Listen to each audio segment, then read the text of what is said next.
106 FM. Доброе утро всем! Ты на 106 FM частоте, в эфире радиопрограмма «Вайкель». С вами я, Оксана Белкина. С 30 ноября по 5 декабря в Москве проходила большая итоговая конференция школы межэтнической журналистики. Саранск представляли две молодые журналистки. Одна из них сегодня в нашей студии – это Динара Багапова. Динара Багапова – студентка второго курса отделения журналистики нашего филфака МГУ имени Огарева. Динара, доброе утро. Доброе утро. Во-первых, расскажи нам, как ты попала на эту конференцию, как проходил отбор. Началось все с того, что моя староста написала сообщение о том, что есть возможность пройти курсы в школе межэтнической журналистики, и мне показалось, что это очень интересно, я согласилась, и 2 месяца проходила эту школу здесь. Кураторами стали Лилия Ивановна Наркаева и Светлана Васильевна Питкина. 2 месяца мы писали работы на межнациональную тему, и мои работы оказались лучшими, поэтому меня выбрали на большую итоговую конференцию в Москве. Здорово. Расскажи теперь о самой конференции, где она проходила, сколько дней проходила и кто там был. Итоговая конференция длилась 5 дней и была разделена на 2 части, официальную и неофициальную. Первая часть проходила в Конгресс-центре Московского правительства и здании Общественной палаты Российской Федерации. Вторая же часть состояла из экспедиции в Ярославскую область.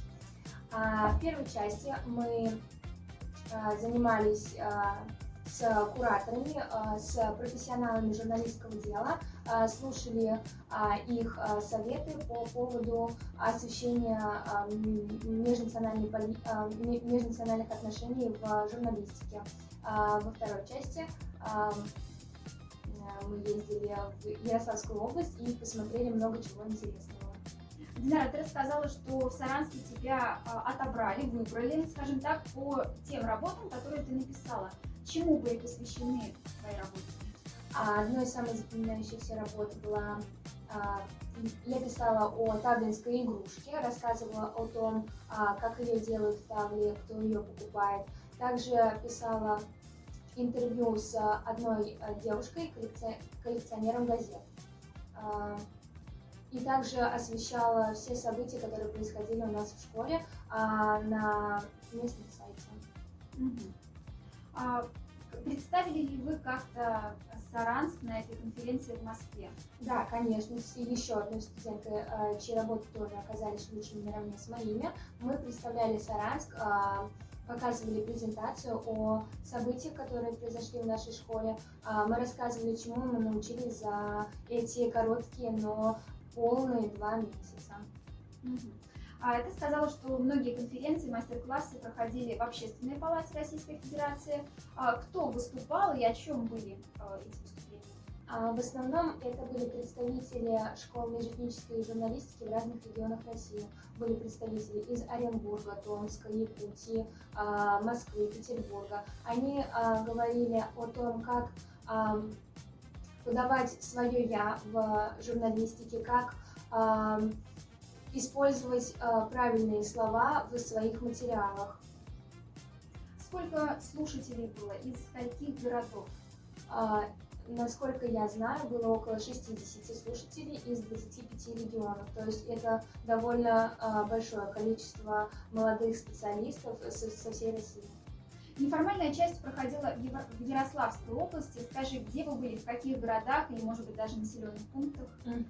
Мы были в Ростове-Великом, посмотрели ансамбли церквей, также были в деревне Мартыново, в селе Вятском и в самом Ярославле.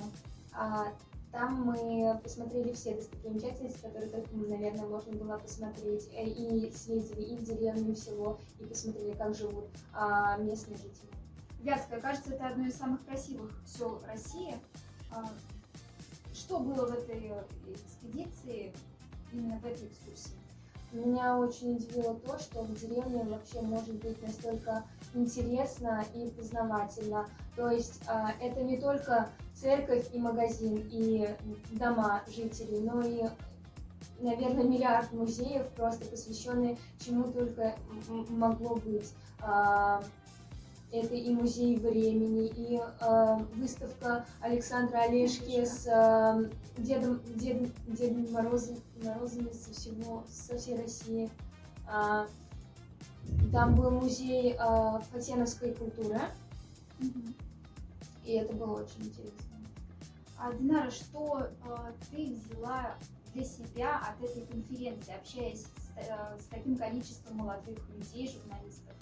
Ну, в любом случае, это колоссальный опыт, который ты не сможешь получить, наверное, в пределах Мордовии, потому что собрать столько людей можно только на столь масштабном проекте. Конечно, это общение с другими людьми, с которыми я вряд ли бы познакомилась где-либо еще, и, конечно же, впечатление от путешествия по Ярославской области.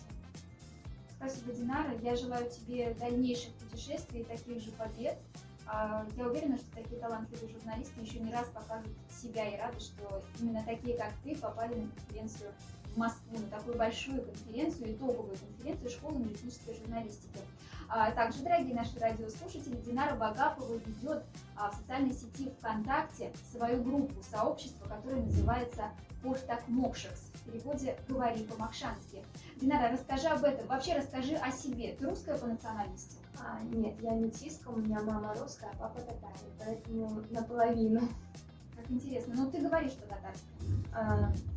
Я понимаю, но не говорю, сейчас уже особенно не разговариваю по-татарски. А как у тебя обстоит с мокшанским, раз уж ты ведешь группу на мокшанском? Эта группа нужна для того, чтобы обучить других мокшанскому языку, но также и я учусь благодаря ей, поэтому я, наверное, на начальном этапе изучения мокшанского языка, но уже много чего я знаю, и надеюсь, что наша аудитория тоже учится вместе со мной. Да, дорогие друзья, если вы не видели эту группу, обязательно зайдите в социальной сети ВКонтакте. Группа называется, еще раз, «Портак Мокшекс». В этой группе я сама постоянно, регулярно захожу, небольшие подборки слов, да, это как я бы сказала, интернет-словарь. Слово на мокшанском, перевод на русский язык, какие-то подборки, то есть несколько слов, информация о знаменитых людях, которые родом из Мордовии. Кто курирует эту группу и благодаря кому вы открыли ее? Но это была инициатива нашего преподавателя Надежды Кабаевой. Она нам помогает во всех процессах, и то есть при создании контента мы всегда обращаемся именно к ней. Она правит наши материалы, правит наши слова, которые мы ищем в словарях и которые иногда бывают даны неправильно. То есть только с ее помощью мы ведем эту группу. Динара, мне кажется, любому человеку, особенно мокше, нужно взять от тебя пример. Даже ты, не зная языка, ведешь эту группу и пытаешься что-то сделать, ну, по сути, для своего народа. Спасибо тебе большое. Еще раз, друзья, напоминаю, что каждый из вас может зайти и пополнить свой словарный запас мокшанского языка или, наоборот, вместе с Динарой и с группой «Портак Мокшекс» научиться мокшанскому языку. Динара, ты очень творческий, разносторонне развитый человек, молодой журналист. Чем ты занимаешься в свое свободное время? Хобби, увлечения? Самым главным хобби является игра на фортепиано. Конечно, я уже закончила давно музыкальную школу, но благодаря родителям я оставила фортепиано у себя дома, и свободное от учебы время я полностью посвящаю себя этому делу. Учу разные песни, учу слова к ним, и для души играю, и для себя, и для своей семьи. Спасибо большое, Динара. Я тебя поздравляю с наступающим Новым годом и желаю, чтобы в наступающем Новом году у тебя было еще больше побед, еще больше путешествий, новых знаний, новых людей. Всего тебе самого лучшего. Спасибо тебе большое. Спасибо, Оксана. Могу на мокшанском сказать только с Новым годом, друзья, от Киза Маркта, Келькам и Ялгар. Спасибо, Динара. Друзья, я напоминаю, что с Динарой Багаповой, студенткой второго курса отделения журналистики нашего филфака университета имени Огарева, мы сегодня говорили о школе межэтнической журналистики. Первый этап школы проходил у нас в Саранске 2 месяца. Кураторами курса стали журналисты Светлана Пихкина и Лилия Наркаева. В течение 2 месяцев молодые журналисты писали журналистские работы, статьи, видеоблоги на национальную тему, после чего проходил отбор, и 2 журналистки отправились на итоговую конференцию школы межэтнической журналистики в Москву. Сколько эмоций, впечатлений у них осталось, вы только что услышали от самой участницы Динары. Спасибо, Динара, большое. Мы не прерываемся, сейчас песня, после чего мы продолжим наше общение. Спасибо.